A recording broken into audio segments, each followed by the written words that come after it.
not meadery-oriented stuff. Yeah, well, I think that would appeal more to homebrewers. Yeah, I think so too. And as you know, the AMMA is an organization for all mead makers, both pro and home. That that's something that I want to see happen. So I'm going to aggressively go after people to talk about those subjects. I've got some ideas already. So that should be fun. Yeah, I was really looking to go out there and judge, and to see. I really, after hearing about it for years, and Sergio was telling me about it at Melavino, and he said, "Oh, you got to go out there. You got to try it for yourself." And I've always judged here, but I've never judged out there. And I was lucky. I got to judge with Sue one day. I thought that was great. And you really get to see where you are, because out here on the East Coast in New York, there's nobody else who's a really big mead person. So out here I'm top dog, and you don't know really where you rate somewhere else. You know what I mean? Yeah. Like I've never know that Polish feeling meads before. I've never saw Polish meads out here, and down there I was lucky. I did historicals, and I got to taste a bunch of them. Oh, nice! I thought it was great. I'm surprised. I would expect there'd be more Polish meads in your area, especially since a couple of the big distributors who bring them in are out that way. Well, we don't have a commercial conference out here. Well, it's all homebrew. Yeah, that's true. So that's the difference. Well, Mead Free or Die has commercials, but I don't know how many Polish they get. Well, that's, still that's 4 hours away. A lot closer than halfway across the country. Well, that's a vacation. Yeah, well, that's true. 4 hours away is like a crap, I can only do this over a weekend and have to get back to work on Monday kind of thing. Going to be me, and that's a 15-hour or 16-hour drive for me up the coast. I'm trying to decide if I want to just, cough it up and fly up there and make it easier on myself. 6 of one, half a dozen of the other. Yeah, I know. I guess it depends on what you want to have with you when you're there. Well, that's the thing. That's why I like the drive, because I can pack however I like, and I don't have to worry about, wait, did I leave my multi-tool in my backpack or something like that? And you can take as much time as you want to do the drive. Well, yeah, and that's true, too. I could conceivably take a couple days. I'm sure there's places where I could crash over on the way up and visit, meaderies just to make it worth the time, to do it all. Can always visit Bob in Valhalla, New York. Yeah, but you're like 2/3 of the way there, Bob. But I'll take you up on that probably. I know. Yeah, but I was thinking more along the lines of something probably closer to Delaware or something like. I don't know. I got to look at the trip and you could stop Giants the Johns at Birmingham. Yeah, I might very well do that. I don't know if I'm going to get a chance to see him when I go up for Tyson's thing in April. So, because he said they're fixing to open right around then. They're going to be kind of busy. Hey, Tyson's opening a meadery? No. Tyson's doing a kind of a commercial meadery networking event kind of thing, and there's going to be meaderies pouring, and I'm going to go and do a AMMA thing up there. So cool. Yeah, wear my new hat. See how it fits. I don't know. That's all kinds of things. So. But, yeah, I mean, this was I'd missed last year, so this year back, it seemed even, I mean, I know it was bigger in terms of amount of meads and everything, but the whole thing just seemed a good bit grander than even 2 years ago. So I think it really has become like the Super Bowl of mead competitions. Well, for sure. Yeah, it kind of is. Everybody had a lot of fun. Yeah, everybody did. Everybody I spoke to had a great time. The camaraderie was great, even if it wasn't, the all pros, and even the homebrewers had a good time. Tom Repasa, I spoke to him for a while. He had a great time. His wife was a lot of fun. It was all the people on the Facebook groups and the mead makers. We all knew each other, but we all got together there. Yeah.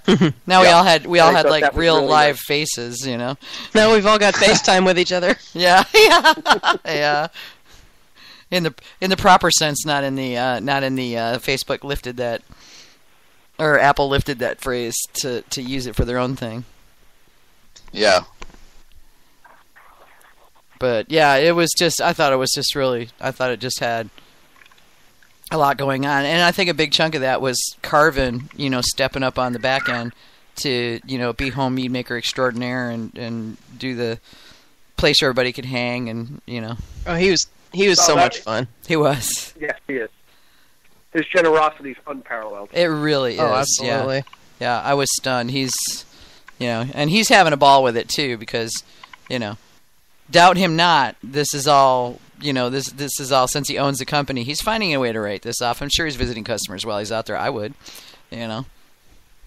For me, of course, just going to the thing is a business expense because this is my field. But, it's cool that he does that. I think it's just amazing. I had a great time. Yeah, I really did. What about you, we Susan? went out one day. Oh, go ahead, Bob. Go ahead, Susan. Did we lose Susan? Tell your story, Bob. I'll check and see if. No. Oh, there she is. No, we went out one day. Harvin, myself, John Torkington, Alex Gonzalez from Honey Pot out in San Diego, and Scott, I forgot his last name. But we went out to Avery. We went out to Four Noses. We had a great time one day. I think that was the Thursday. Oh yeah, the day we had we had the annual meeting in that. Lunch at Boulder. Yeah, that was a great day. But we were all kidding around. Said if we would have known, we would have got a bus. Yeah, for everybody who wanted to go. And you know what? For next year, I think that might not be a bad idea. For the pro day, all the home brewers can jump on the bus and go around. At least no one's going to get a DWI. Yeah, it's actually not a bad idea. I'm sure there's 40 people who can get on, go on a bus. You go, you pay for your trip on the bus, and we work it out with the breweries ahead of time. And, go get a flight here, a flight there. Not a bad idea. That would be fun. Gee, I wonder if I can get somebody else to run the AMMA meeting next year. I know. I wouldn't mind that. We could go play hooky, we should Susan. have the AMMA meeting the day before the conferences, so we can. And just leave Thursday open so we can take the bus tour. That would be a good idea. Well, you can do the MMA early, 9 o'clock. It's over by 11, and you have the bus pick us up at 12. Then we'd have to get up really early, though. Ugh. Yeah, make it part of the registration fee. I want to sleep in on Thursday. I don't want to be getting up to go to a meeting, No, I agree. Getting up early, Daisy, when you're jet lagged. We'll do it beforehand, and then the people who choose to fly out a day early to go to that meeting can. But that would leave Thursday for us to go play. I want a day to play between job number 1 and job number 2. Yeah, if I make it out again, it would be really cool to actually, leave the hotel. Yeah, right. Beyond, the hot tub. Welcome. The hot tub. Welcome to my life. It's rare that I actually set foot outside the building. Getting the hot tub was like a huge adventure. So I got my travels were when Hamish turned up sick the next to the last day. I was with Bruce out going to a drugstore. Drugstore, is that what you call it, is it? Well, yeah. Kind of an everything store. In Colorado? No, no, it's just a drugstore. It's what I've always called it. Yeah.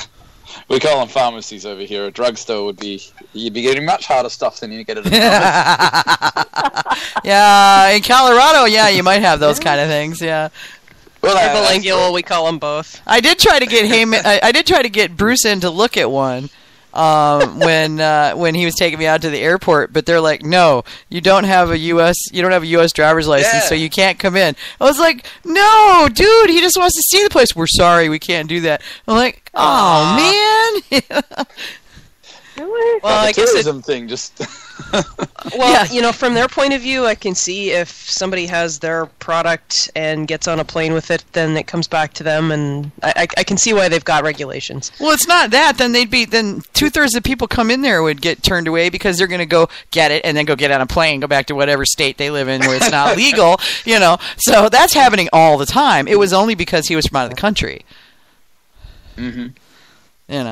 What I should have said is this is my brother Bruce who's dying of cancer and just wanted to see a marijuana store before he passed. I I think you'll find the key was he didn't have an approved ID. It's a lot easier to fake overseas IDs than it is to fake something that you're used to seeing every day. So that would be the reason. Yeah, very likely. He wouldn't know what to look for. But yeah, that was. I enjoyed it. All right, so favorite meads.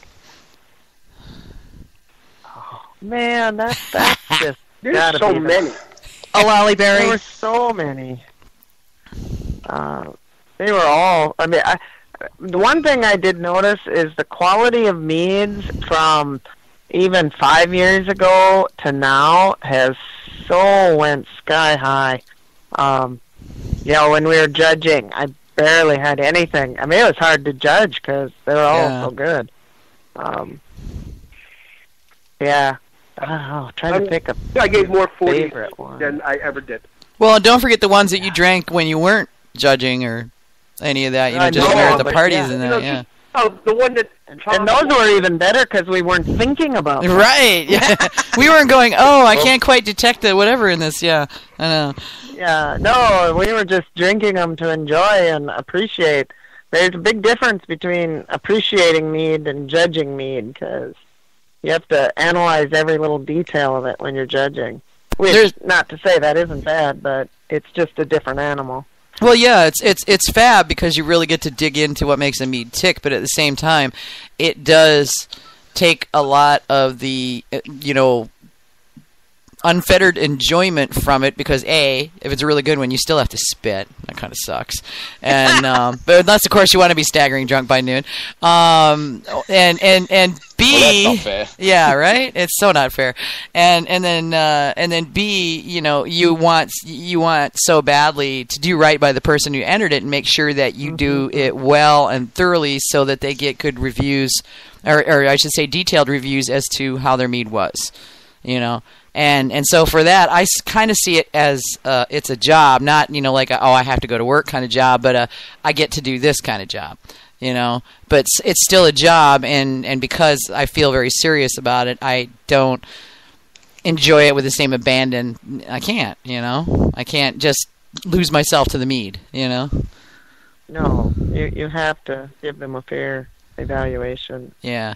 Although it is pretty cool once you're getting to be having judged there a few years and end up on the mini Besta shows. No, no. Then it's like that's a whole nother. That's a hotly contested group there. Yeah. I was really glad I got a chance to sit in and watch one of those being judged. That was really cool. They are a pleasure to watch, yeah.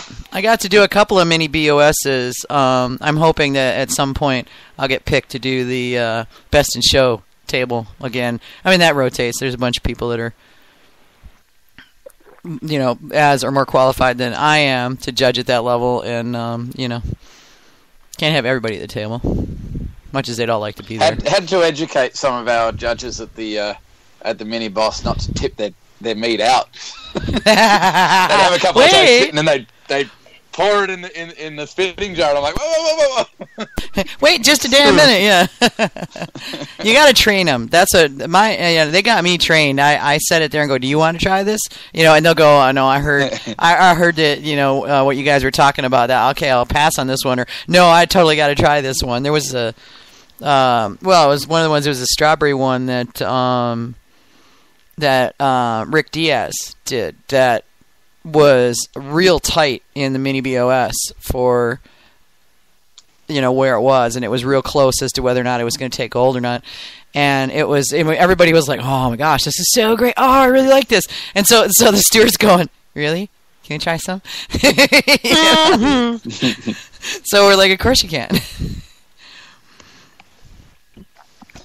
What I really enjoyed in the judging when I got to taste some of the judges' leftovers was when they found a problem with it. I found it was really interesting when they found a specific thing that like, this guy's fermented too hot, or this guy's done this, or this guy's done that. It was to taste them and just try and pick out and identify the faults that they're referring to, so that I could taste it in my own mead and try and make changes myself. Yeah, I think that's really valuable. To get a handle on the things that are not the way they need to be in there. Actually, I agree, because I think the most valuable thing I tasted was the one that I would not want to actually drink ever again. Not even in and hell? I was